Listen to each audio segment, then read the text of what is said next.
आप देख रहे हैं रोजाना दिल्ली न्यूज।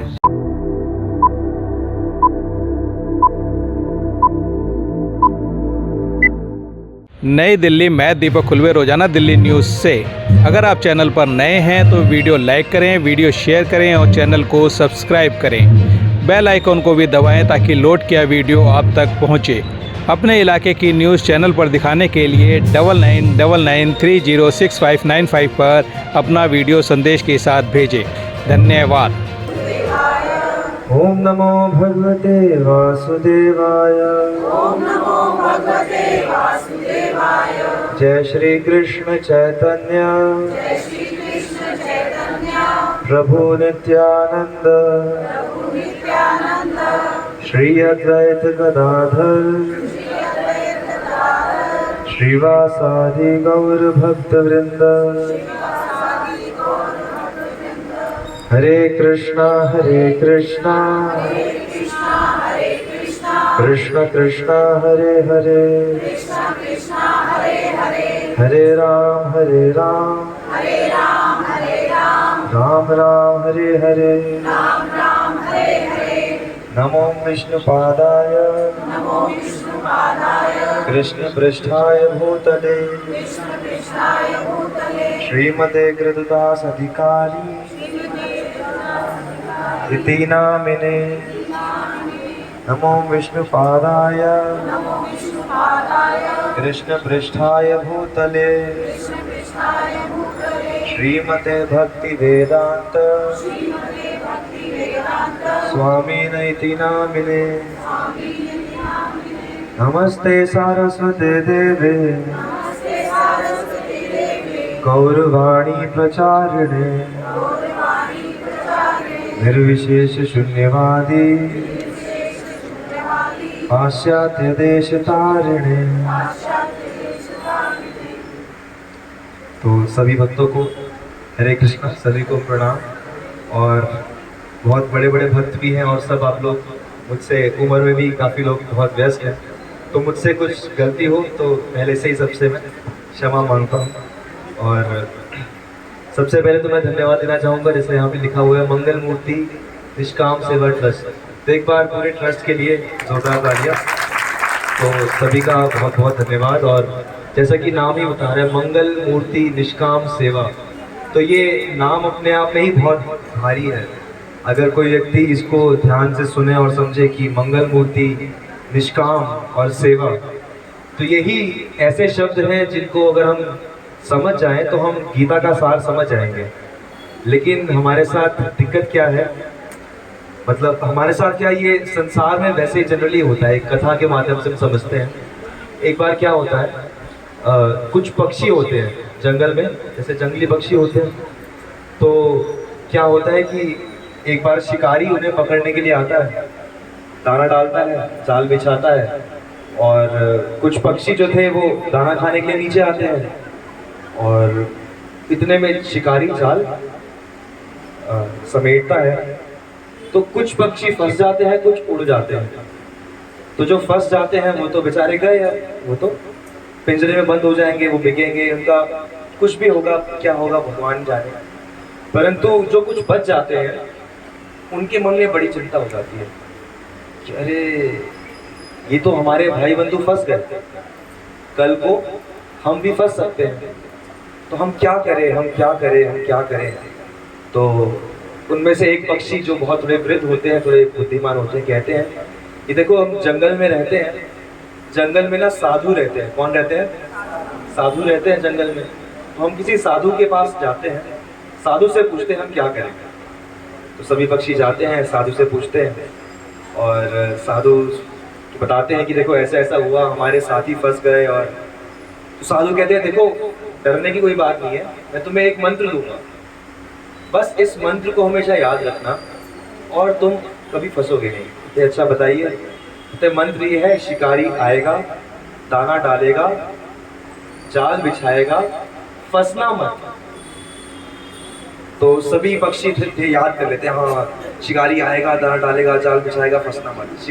सभी लोग बोलेंगे शिकारी आएगा, दाना डालेगा, जाल बिछाएगा, फंसना मत। बोल सकते हैं सभी, बोलिए बोलिए।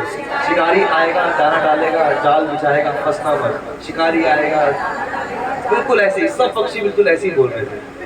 सब बड़े खुश हो गए कि हाँ अब हमें एक मंत्र मिल गया है, अब हम नहीं फंसेंगे। तो अब कुछ दिनों बाद फिर से शिकारी आता है, जाल बिछाता है, दाना डालता है, और पक्षी अपनी आदत से मजबूर दाना खाने जाते हैं। लेकिन जैसे ही जा रहे होते हैं कहते हैं, अरे रुको रुको, वो साधु ने एक मंत्र दिया था। क्या मंत्र दिया था? सब बोलो, बोलो सभी लोग बोलो। शिकारी आएगा दाना डालेगा, जाल बिछाएगा, फंसना मत। तो सभी उसको जप करते हैं अच्छे से, कहते हैं हाँ हमने मंत्र जप कर लिया, अब डरने की कोई बात नहीं। और सब बड़े आराम से दाना खाने बैठ जाते हैं।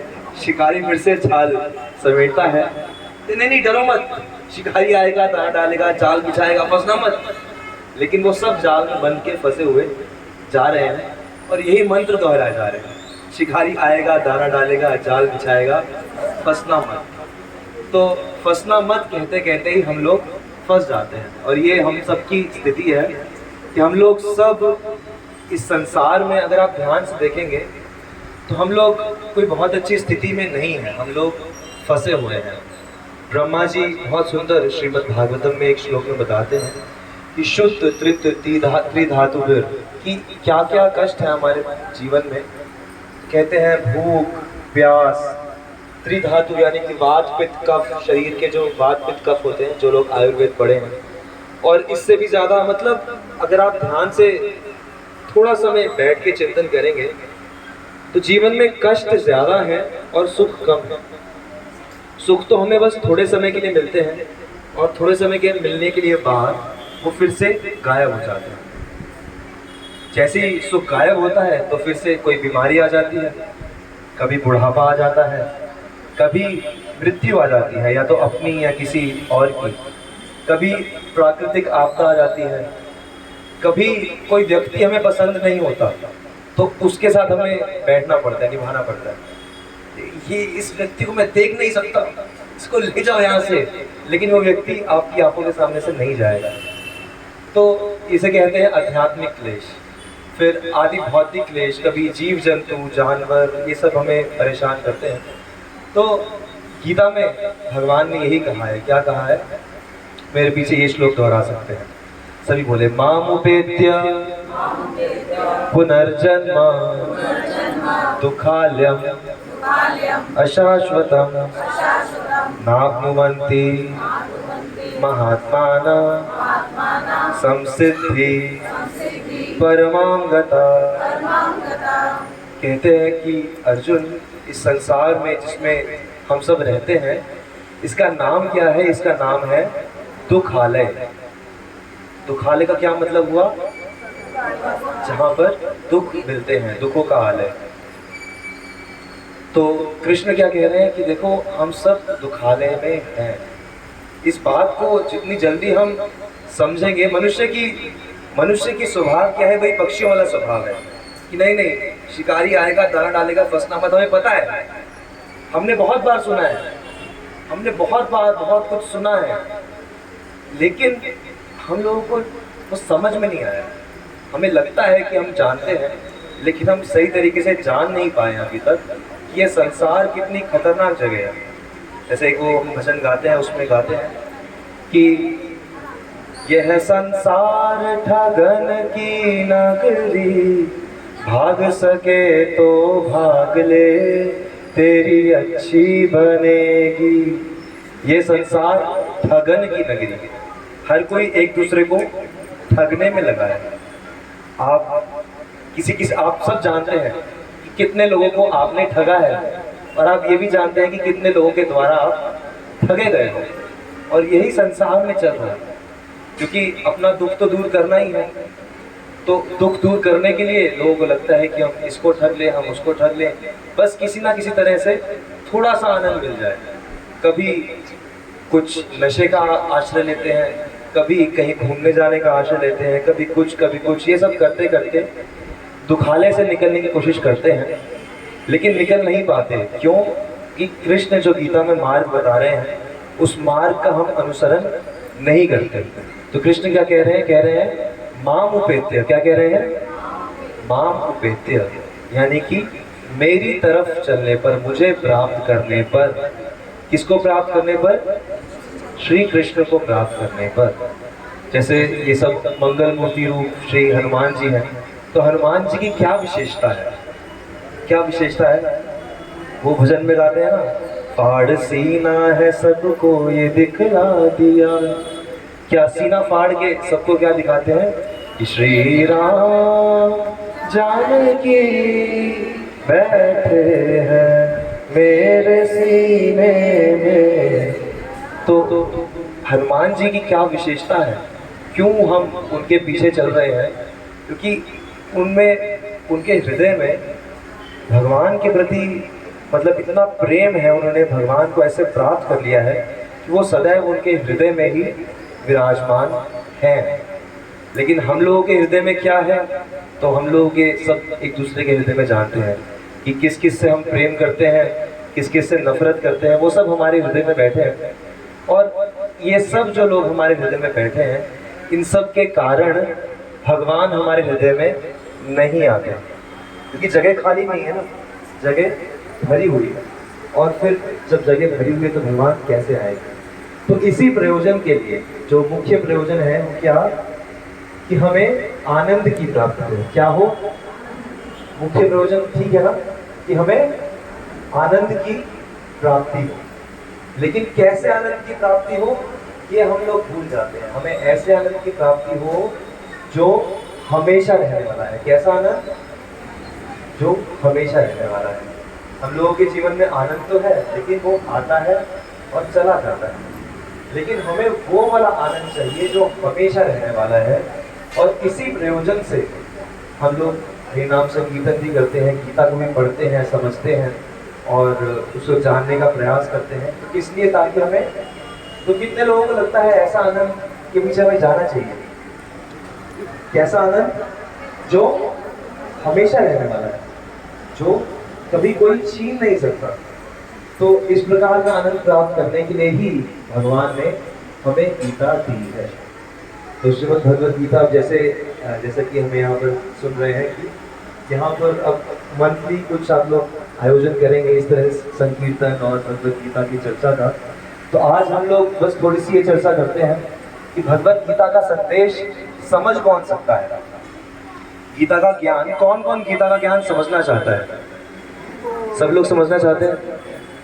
तो भगवान ने भगवद गीता में ही गीता का ज्ञान समझने के लिए एक क्वालिफिकेशन बताई है। एक गुण होना चाहिए आप में अगर आप गीता समझना चाहते हैं। तो वो क्या गुण है? किसी को पता है? हाथ ऊपर कर सकते हैं। क्या गुण अगर आप में होगा तो आपको गीता समझ में आएगी, और नहीं होगा तो नहीं आएगी? किसको पता है ऐसा कोई गुण? भक्ति, ठीक, उसको और सिंप्लीफाई कर सकते हैं। क्या? सत्वगुण। अच्छा, और क्या हो सकता है? संयम, मन होना चाहिए, प्रेम होना चाहिए, समर्पण। हाँ ठीक है, कुछ कुछ ठीक है, आप मिलती जुलती बातें तो बोल रहे हैं। लेकिन गीता में भगवान ने इस चीज को बड़े एक एग्जैक्ट शब्द से, भाई मैं नहीं होना चाहिए, लेकिन तो बहुत हाई स्टेज है। मैं तो उसका जाएगा जो गीता को समझ के भक्ति कर रहा है। और अगर पहले से ही भक्ति है तो फिर तो गीता का सार पता ही है आपको। तो कौन सी चीज है? समर्पण। समर्पण तो गीता आखिरी श्लोक है वो तो। ठीक है, आगे कुछ कह रहे थे? अंदर से इच्छा, ठीक है, मिलती जुलती बात है। तो मेरे पीछे एक श्लोक पढ़ेंगे और इस श्लोक से आपको समझ में आ जाएगा, ठीक है? तो सभी लोग मेरे पीछे दोहराएंगे। श्रद्धावान लभते ज्ञानम तत्पर संयतेन्द्रिय ज्ञान लब्ध्वा परां शांति अचिरेणाधिगच्छति।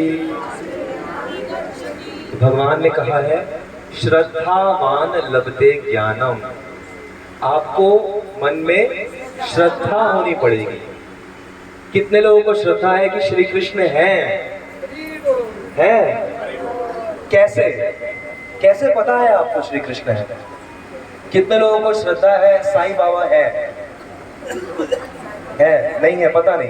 कितने लोगों को श्रद्धा है शिव जी है? कितने लोगों को श्रद्धा है कि हनुमान जी हैं? लेकिन श्रद्धा का आधार क्या है, ये प्रश्न है।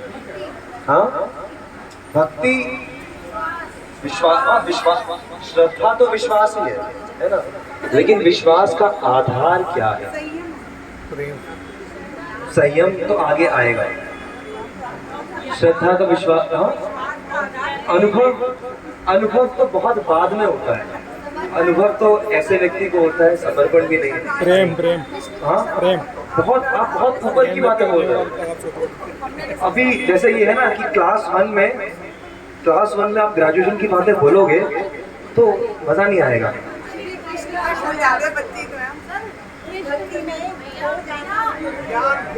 ठीक है, मैं बताता हूँ। अलग अलग सुनिए, अच्छा सुनिए। श्रद्धा का मतलब है कि हमें विश्वास है उनके ऊपर, है ना। श्रद्धा का मतलब है विश्वास है, लेकिन विश्वास अलग अलग कारणों से होता है। एक कारण होता है कि भाई हमने किसी से सुना है, ऐसे ही किसी से सुना है। जैसे हम मान लीजिए आप जा रहे हैं कहीं रास्ते में, कहीं एक पीर बाबा की मज़ार बनी हुई है, वहाँ पे किसी ने आपको बोला कि भाई ये यहाँ पर ये बड़े अच्छे हैं, इनकी पूजा करनी चाहिए, अगरबत्ती जलानी चाहिए। कोई ना जलाए तो उसका नुकसान हो जाता है, तो भी श्रद्धा आ जाती है कि चलो भाई जला दो।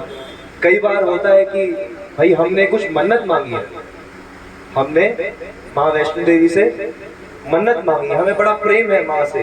क्यों? क्योंकि हमने जो मन्नत मांगी वो माँ ने पूरी कर दी, तो हमें बड़ा प्रेम है माँ से। क्यों? क्योंकि हमारी रक्षा करती है माँ। अलग अलग चीजें, लेकिन यहाँ पर ऐसी श्रद्धा की बात नहीं हो रही है। यहाँ पर कौन सी श्रद्धा की बात हो रही है? श्रद्धा शब्द विश्वास का है। शब्द यानी कि जो हमारे शास्त्र हैं। क्या है? शास्त्र। कौन है? कौन से शास्त्र हैं? जो माता ने भी बताया कि गीता है, महाभारत है, भागवत है, रामायण है।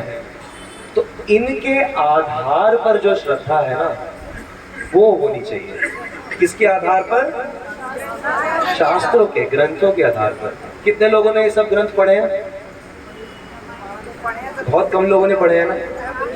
हाँ, कुछ कुछ ग्रंथ पढ़े हैं, लेकिन श्रद्धा, असली श्रद्धा वही है जो इन ग्रंथों के आधार पर होगी, क्योंकि अन्यथा आपकी श्रद्धा बहुत ही जल्दी दिख जाएगा।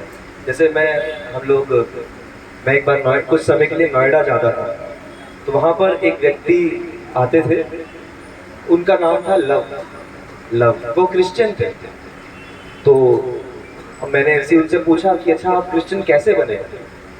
तो उन्होंने क्या कथा सुनाई। कहते कि मेरे माता पिता को मैं पैदा नहीं हो रहा था, बच्चा नहीं हो रहा था, तो उन्होंने बहुत जगह मन्नत मांगी। देवी माँ के यहाँ भी गए, गुरुद्वारे में भी गए, और अलग अलग बाबाओं के यहाँ भी गए, बहुत जगह गए। लेकिन फिर चर्च में गए तो फिर उनकी मन्नत पूरी हुई, मैं पैदा हो गया। तो तब से मेरे माता पिता क्रिश्चियन हो गए। तो अब उनकी ये जो माता पिता थे, इनकी श्रद्धा देखिए कहाँ से कहाँ भटक रही है। कभी यहाँ जा रही है, कभी वहाँ जा रही है, कभी वहाँ जा रही है। अब उन्हें किसी को कैसे पता कि भाई मन्नत गुरुद्वारे वाली पूरी हुई है, तो माता वाली पूरी हुई है, कृष्ण वाली पूरी हुई है, चर्च वाली पूरी हुई है? कौन अब जाके चेक कौन करेगा? वो तो लास्ट में जो हुआ वो हो गया, है ना। तो इस तरह से ये जो ऐसी श्रद्धा होती है ना, ऐसी श्रद्धा से हमें आध्यात्मिक ज्ञान समझ में नहीं आता। ठीक है, तो हमें कैसी श्रद्धा चाहिए? ऐसी श्रद्धा चाहिए कि नहीं, गीता क्या कहती है वो बात मैं मानूंगा, रामायण क्या कहती है वो बात मैं मानूंगा। इस प्रकार की जब श्रद्धा हमारे मन में होगी तो श्रद्धावान लभते ज्ञानम। और उसका, ऐसे व्यक्ति का लक्षण क्या होता है? जो व्यक्ति श्रद्धा वाला होता है, इसको ज्ञान मिलता है, तो उसका लक्षण क्या है? तो कहते हैं तत्पर संयतेंद्रिय। दो लक्षण उसमें आ जाते हैं। क्या लक्षण? एक कि वो बड़ा उत्सुक होता है उस ज्ञान को पालन करने में, उस ज्ञान का अनुसरण करने में, कि हाँ ये ज्ञान मुझे मिला है, इसको मुझे अपने जीवन में पालन करना है, इसको मुझे प्रैक्टिस करना है, मुझे रियलाइज करना है इसको, जैसे अनुभव की बात कर रहे थे कि अनुभव, तो मुझे इसका अनुभव करना है, मुझे साक्षात भगवान को देखना भी है। हालांकि हम सब ने कई बार भगवान को देखा होगा, क्योंकि हम सब जानते हैं ना हम कौन है, कई बार चर्चा होती है हम कौन है, हम कौन है, कौन है, कौन है, सभी लोगों को नहीं पता ना हम कौन है, भगवान के अंश हैं, हम आत्मा हैं, एक जन्म से दूसरे जन्म में भटक रहे हैं, ये हम सब ने कई बार सुना है ना। और कितने ही जन्म ऐसे भी हुए होंगे जब भगवान का अवतार भी हुआ होगा, हमने भगवान को देखा भी होगा, लेकिन देखने पर भी हमें समझ नहीं आया। क्यों नहीं आया? क्योंकि वो श्रद्धा कमजोर थी, ज्ञान आध्यात्मिक ज्ञान नहीं समझ में आया, हम लोग तत्पर नहीं हुए। तत्पर संयत इंद्रियां, हमने अपनी इंद्रियों को, अपनी आदतों को कंट्रोल नहीं किया। क्या नहीं किया? आदतों को कंट्रोल नहीं किया। तत्पर संयत इंद्रियां। तो जो ऐसा व्यक्ति होता है, कौन सा? श्रद्धा वाला, जिसकी श्रद्धा शास्त्रों पर हो। क्योंकि देखिए शास्त्र ही ऐसे हैं जो भगवान के बारे में बता सकते हैं। अन्य, क्योंकि शास्त्र किन्होंने लिखे हैं? शास्त्र उन्होंने ही लिखे हैं जिन्होंने भगवान का अनुभव किया है। और जैसे होता है बच्चा स्कूल में जाता है, तो बच्चा स्कूल में शुरू से सारे एक्सपेरिमेंट थोड़ी करके देखता है, वो तो जो टीचर्स ने पढ़ाया वो पढ़ लेता है। अब अगर छोटा सा बच्चा उस पर क्वेश्चन करने लगे तो कैसे, कहाँ तक वो एक्सपेरिमेंट करेगा? नहीं कर सकता है ना। तो इसलिए हमारी श्रद्धा किस पर होनी चाहिए? शास्त्रों पर होनी चाहिए। और शास्त्रों में जो हम बातें सुने उनको करने के लिए तत्पर होना चाहिए और अपनी इंद्रियों को कंट्रोल में रखना चाहिए। तो उससे हम लोग भगवत गीता का ज्ञान वास्तव में समझ पाएंगे। भगवत गीता का ज्ञान समझना चाहते हैं? समझना चाहते हैं ना सभी लोग? तो क्योंकि ज्ञान लब्ध्वा पराम शांति अचिरेणाधिगच्छति गच्छति, ये ज्ञान प्राप्त करने के बाद ही व्यक्ति को परम शांति मिल जाएगी। परम शांति यानी कि ऐसा सुख जो कोई आपसे छीन नहीं सकता, कोई भी नहीं छीन सकता, कोई भी नहीं छीन सकता। जैसे उदाहरण के रूप में बताते हैं, अभी रामायण आजकल थोड़ा न्यूज़ में है, तो हनुमान जी जाते हैं लंका, सीता माता से मिलते हैं, फिर वापस आते हैं, तो राम जी के सामने हनुमान जी रोने लगते हैं, कहते हैं प्रभु शीघ्र कीजिए, शीघ्र कीजिए, सीता माता बहुत कष्ट में है। किसमें है? कष्ट में है। वहाँ राक्षस उन्हें तड़पा रहे हैं, सब कर रहे हैं, तो बड़ी कष्ट में है। तो ये रामायण से बात बता रहा हूँ, ये कोई मनगढ़ंत बात नहीं है। रामायण में राम जी कहते हैं कि नहीं हनुमान, तुम गलत कह रहे हो। क्या कहते हैं? तुम गलत कह रहे हो। क्यों? कहते हैं सीता जो है वो 24 घंटे मेरी याद करती है कि नहीं करती? हनुमान जी कहाँ करती है? तो राम जी कहते हैं देखो जो मेरी याद में है वो कभी दुखी हो ही नहीं सकता। चाहे बाहर से लगे तो व्यक्ति पीड़ित है, दुखी है, लेकिन असली तत्व क्या है कि जो भगवान का स्मरण कर रहा है वो कभी दुखी हो ही नहीं सकता, कभी नहीं हो सकता, चाहे आप उसके हाथ पैर काट दो। और ऐसे उदाहरण है, जयदेव गोस्वामी, कितने लोगों ने गीत गोविंद ग्रंथ का नाम सुना है? गीत गोविंद, गीत गोविंद का नाम सबने सुना है? तो गीत गोविंद के रचयिता जयदेव गोस्वामी जी जंगल से जा रहे थे और कुछ चोर डाकू उन्हें देखा जा रहे हैं, तो उन्हें कथा करके आए थे, कुछ दान दक्षिणा मिली थी। तो चोर डाकुओं ने उनसे छीना और इस डर में कि अब ये जाके राजा को न बताए, उनके हाथ पैर काट दिए और उनको कुएं में फेंक दिया। खाली कुआं था, उसमें डाल दिया और भाग गए वहां से। कुछ देर बाद राजा के सैनिक वहां से जा रहे थे, तो उन्हें क्या सुनाई देता है? हरे कृष्णा कृष्णा कृष्णा हरे राम, कीर्तन हो रहा है। तो सब ढूंढने लगे कहाँ हो रहा है, कहाँ हो रहा है, कहाँ हो रहा है। तो जाके कुएं में देखा तो एक व्यक्ति जिसके हाथ पैर कटे हुए हैं, वो बड़ी मस्ती में, बड़ी खुशी, बड़ी मुख पे जैसे स्माइल से, प्रसन्नता से भगवान का नाम गा रहा है। तो ये कैसा व्यक्ति है? ये वो व्यक्ति है जिसे ये परम शांति, ये परम भक्ति वाला जो रस है ये मिल गया है। तो ये वो श्रद्धावान लभते ज्ञानम वाली जो स्टेज है कि ऐसा व्यक्ति जिसको ये आध्यात्मिक ज्ञान मिला और उसको पूरी तरह से आनंद प्राप्त हो गया है। तो कौन कौन ऐसी स्टेट में आना चाहेगा कि भाई बस आनंद ही आनंद, कोई आनंद छीन ही ना पाए, आना चाहेंगे ना सब लोग। तो इसके लिए जो भगवत गीता का जो बेसिक ज्ञान है वो हम चर्चा कर लेते हैं तत्पर, यानी कि हमें क्या क्या करना है सही है। तो बेसिक ज्ञान आप सबने सुना है कि देखिए हम लोग जीवात्मा हैं, हम लोग भटक रहे हैं एक शरीर से दूसरे शरीर में। जैसे जैसे हमारे कर्म होते हैं, जैसी जैसी हमारी इच्छाएं होती हैं, वैसा वैसा हमें शरीर मिलता है। यानी कि हम जीवन में अभी जो भी कुछ कर रहे हैं बड़ा सोच समझ के करना चाहिए। क्यों? क्योंकि जो जो हम करेंगे वो हमें याद रहेगा। मृत्यु के समय जो भी याद आएगा तो वैसा शरीर मिल जाएगा। गीता में कहते हैं अंत काले च मामेव स्मरण मुक्त्वा कलेवरम यम यम मापि स्मरण भावम त्यजन्ते कलेवरम तम तमेवेति कौन्तेय सदा तद्भाव भाविता। कि अर्जुन, व्यक्ति जीवन में जीवन भर जो जो काम करता है उसे अंत समय में वही याद आता है, और जिसको जो याद आएगा वो अगले जन्म में वही बनेगा और फिर अगले जन्म में फिर से वही बनेगा, ऐसे करके चलता रहेगा।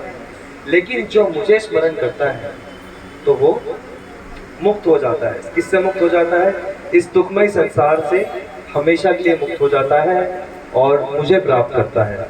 अंत काले च मामेव स्मरण मुक्त्वा कलेवरम यह प्रयाति सद्मद्भावम याति नास्ति अत्र संशय।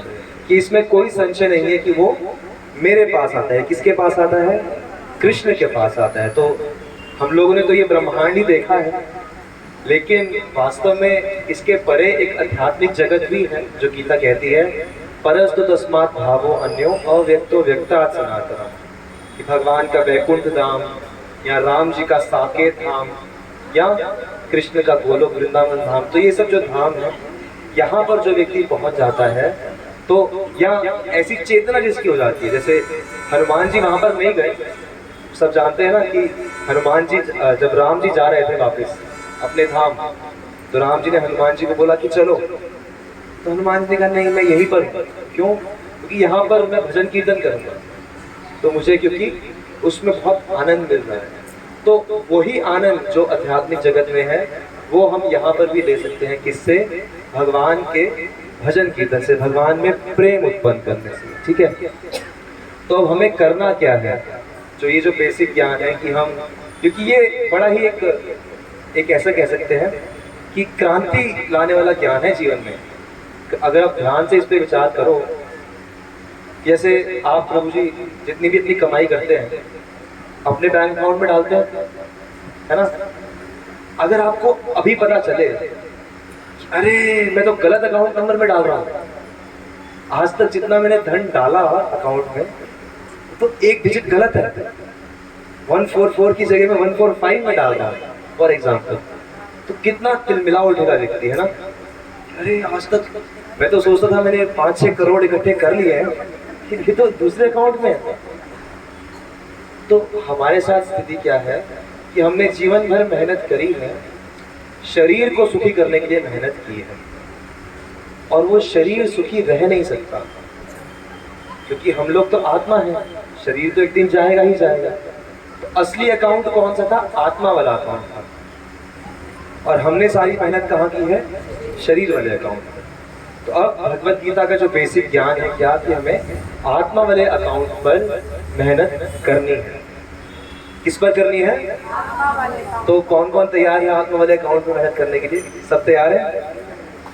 ठीक है, तो हम लोग छोटी छोटी कुछ, क्योंकि आज हम पहली बार ये चर्चा कर रहे हैं मतलब कुछ लोगों के साथ, तो छोटे छोटे कुछ नियम चर्चा करते हैं कि जिनसे हम आत्मा के लिए कार्य करना शुरू कर सकते हैं।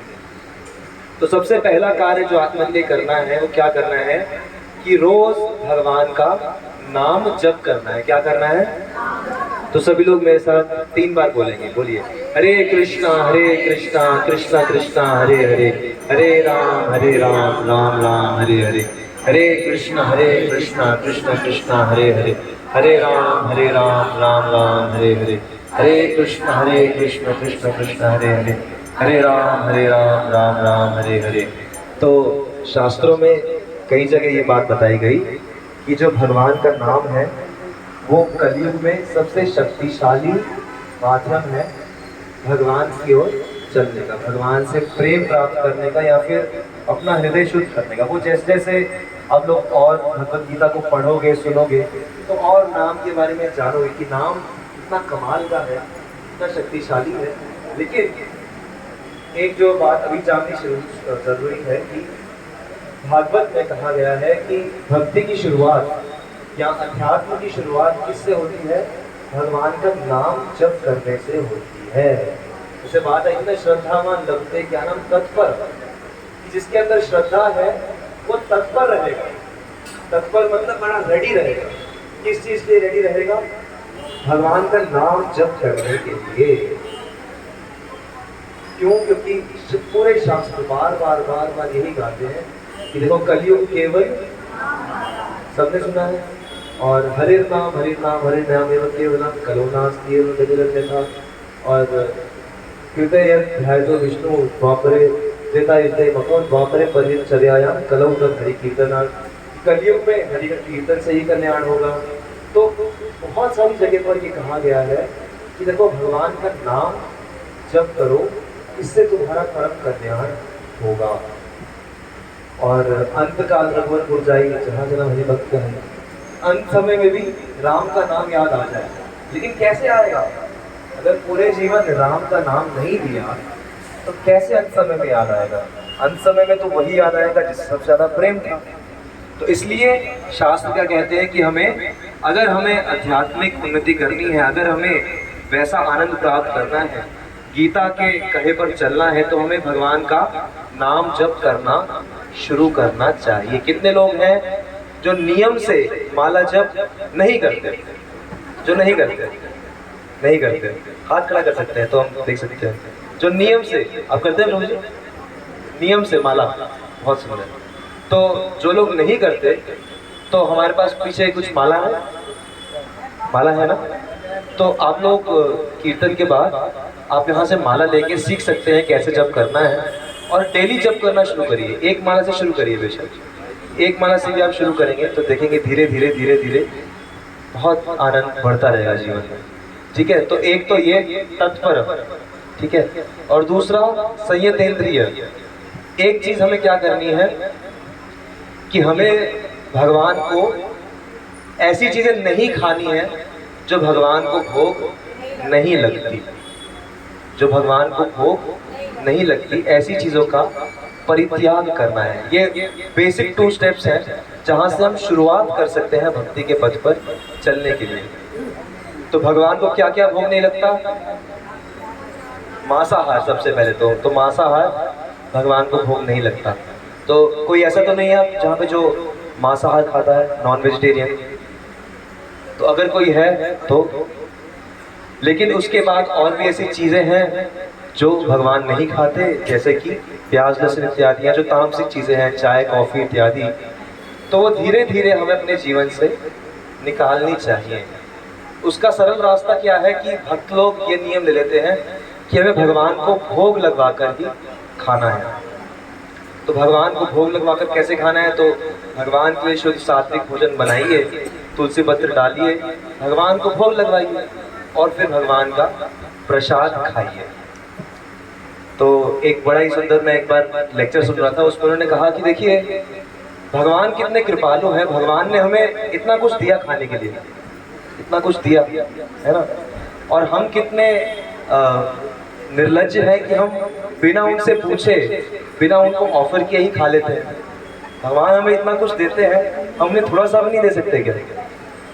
तो ये हम लोग प्रयास कर सकते हैं कि अपने जीवन में भगवान को भोग लगवाना शुरू करें। और तीसरी एक चीज हम शुरू कर सकते हैं कि ये जो भगवत गीता है या ऐसी पुस्तकें हैं जिनमें भगवत गीता का ज्ञान है, तो उनको पढ़ना शुरू करें। तो हमारे पीछे वहाँ पे बुक स्टॉल है, तो वहाँ से बहुत सुंदर सुंदर सिंपल लैंग्वेज में पुस्तकें हैं, तो आप वो भी ले सकते हैं और पढ़ सकते हैं। और माला, हाँ, तो मालाएं हैं हमारे पास।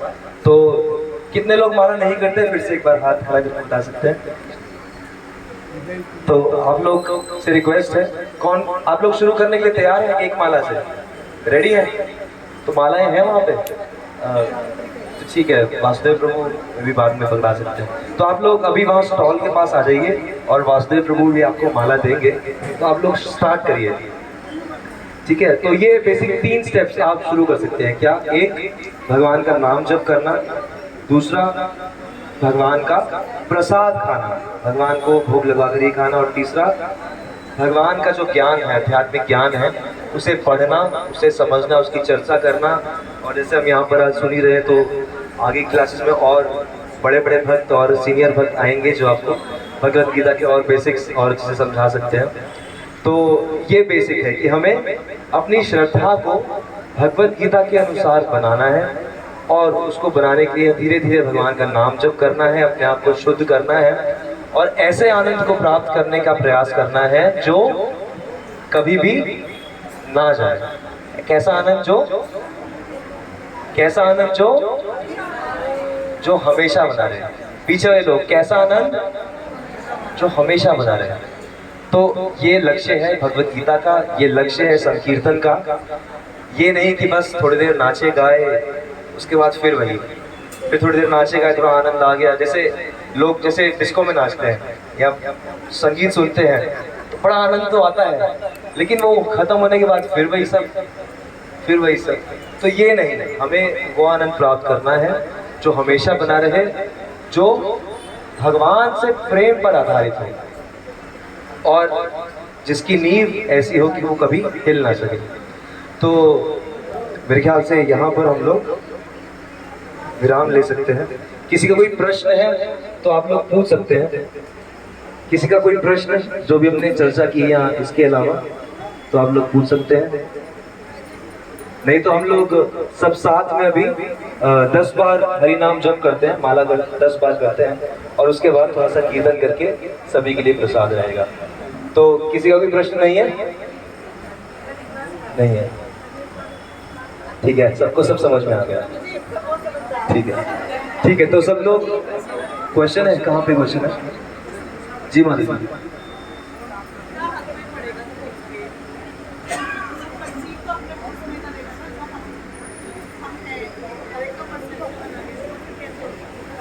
तो इनका प्रश्न है कि गीता हर कोई लेके पढ़ेगा और परसेप्शन तो अपने तरीके से ही करेगा जैसे हम हैं। तो बहुत सुंदर अच्छा प्रश्न है। तो इसीलिए जो हमने बाकी के नियमों की बात की ना, सबसे पहली बात श्रद्धा, शास्त्रों पे श्रद्धा। जो आप यहाँ पर भगवद गीता लोगे ना, तो वो है Bhagavad Gita as it is. As it is का मतलब है कि कृष्ण क्या कहना चाहते हैं। तो जब हम उसको पढ़े कि कृष्ण क्या कहना चाहते हैं, तो हमें शास्त्रों को एज इट इज लेना चाहिए, अपना इंटरप्रिटेशन नहीं लगाना चाहिए। पहला पॉइंट ये हमें प्रयास करना चाहिए, एज इट इज ले। कोई चीज जब समझ में नहीं आती तो किसी ऐसे व्यक्ति से पूछना चाहिए जो उसको पढ़ रहा है और समझ रहा है। तो यहाँ पर बहुत सारे भक्त हैं, माता जी बहुत सुंदर भक्त हैं और राधिका कृष्ण माता जी हैं बहुत। तो ये सब जो भक्त हैं ना आपके आसपास, तो इनसे आप थोड़ा थोड़ा संपर्क बना लो। और जो भी कोई ऐसी चीज हो जो आपको लगे कि ये भगवान ऐसा कह रहे हैं या मैं ऐसा परसीव कर रहा हूँ, ऐसा डाउट हो ना, तो सीनियर भक्तों से पूछो जिससे कि क्लियर हो जाए। और तीसरा पॉइंट क्या कि जो हमने अभी बात की ना, कि जब व्यक्ति नाम जप करता है और अपना आहार सात्विक रखता है, भगवान का प्रसाद खाता है, भगवान के बारे में चिंतन करता है, तो जनरली ऐसा होता है कि भगवान कहते हैं मैं हृदय में हूँ ना सबके, भगवान हम सबके हृदय में है। तेषामेवानुकंपार्थम अहम अज्ञानजं तमः नाशामि भावस्तो ज्ञान दीपेन भास्वति। कहते हैं मैं सबके हृदय में हूँ, कृष्ण आपके हृदय में है। तो जब वो देखते हैं कि आप उनकी वाणी पढ़ने के प्रयास कर रहे हो, तो वो हृदय से आपको वैसी प्रेरणा देते हैं जो कृष्ण कहना चाह रहे हैं। तो इसीलिए नाम जप, इसीलिए बात हुई ना कि श्रद्धा बनानी है, तत्पर रहना है, नाम जप करना है, थोड़ा सा संयत इंद्रियों को कंट्रोल करना है, तो तब ठीक से ज्ञान समझ में आएगा। ठीक है, हरे कृष्ण। प्रभु नित्यानंद श्री अद्वैत गदाधर श्रीवासादि गौर भक्त वृंद। अभी साथ में हरे कृष्ण महामंत्र। हरे कृष्ण कृष्ण कृष्ण हरे हरे, हरे राम राम राम हरे हरे, हरे कृष्ण कृष्ण कृष्ण हरे हरे, हरे राम राम राम हरे हरे, हरे कृष्ण कृष्ण कृष्ण हरे हरे, हरे राम राम हरे हरे, हरे कृष्ण कृष्ण कृष्ण हरे हरे, हरे राम राम हरे हरे, हरे कृष्ण कृष्ण कृष्ण हरे हरे, हरे राम राम हरे हरे, हरे कृष्ण कृष्ण कृष्ण हरे हरे, हरे राम राम हरे हरे, हरे कृष्ण कृष्ण कृष्ण हरे हरे, हरे राम राम हरे हरे, हरे कृष्ण कृष्ण कृष्ण हरे हरे, हरे राम राम हरे हरे, हरे कृष्ण कृष्ण कृष्ण हरे हरे, हरे राम राम हरे हरे, हरे कृष्ण कृष्ण कृष्ण हरे हरे, हरे राम राम हरे हरे। तो सभी लोग ये हरे कृष्ण महामंत्र जो मेरा तूने थाम लिया,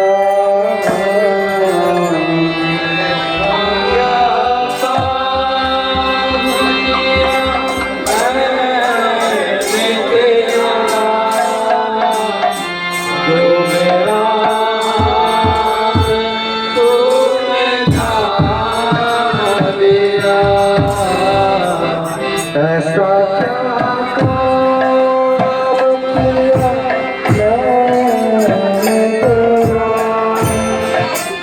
जो मेरा तूने थाम लिया, जो मेरा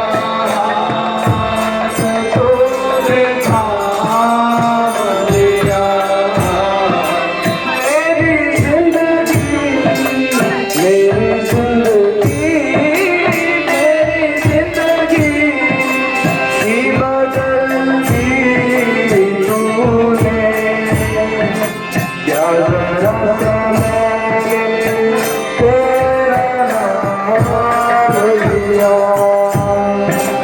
मेरी जिंदगी बदल दी तूने, क्या जरा सा मैंने तेरा नाम लिया, ऐसा क्या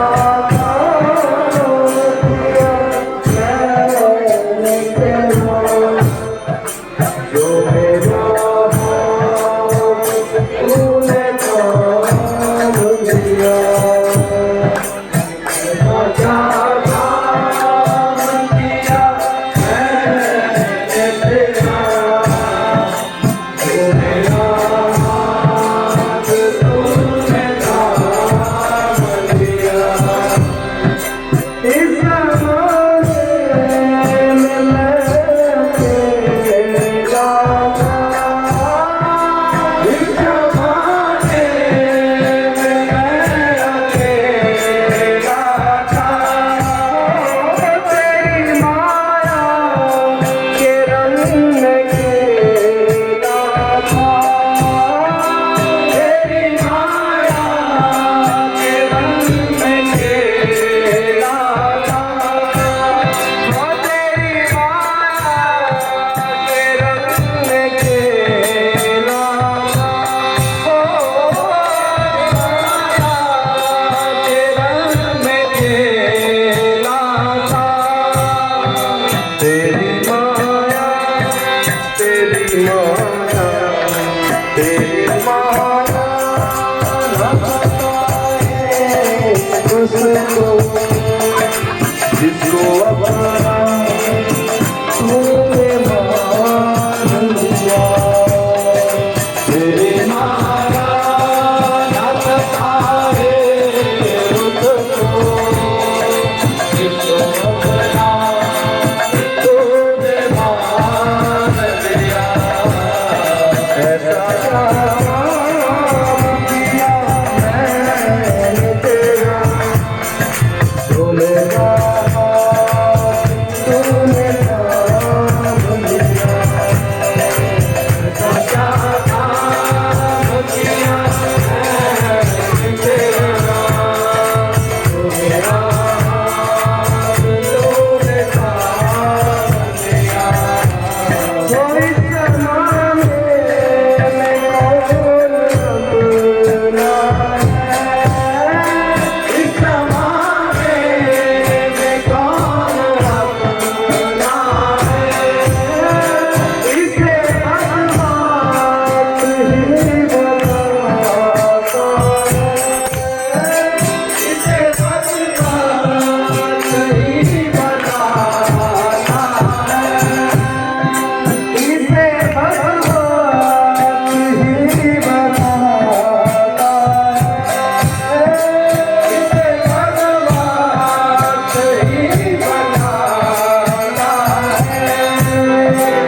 Yeah.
Hare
जय राम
हरे हरे हरे राम राम राम हरे हरे कृष्णा कृष्णा कृष्णा हरे हरे।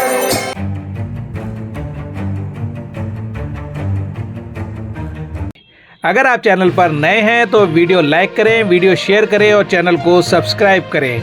बेल आइकॉन को भी दबाएं ताकि लोड किया वीडियो आप तक पहुंचे।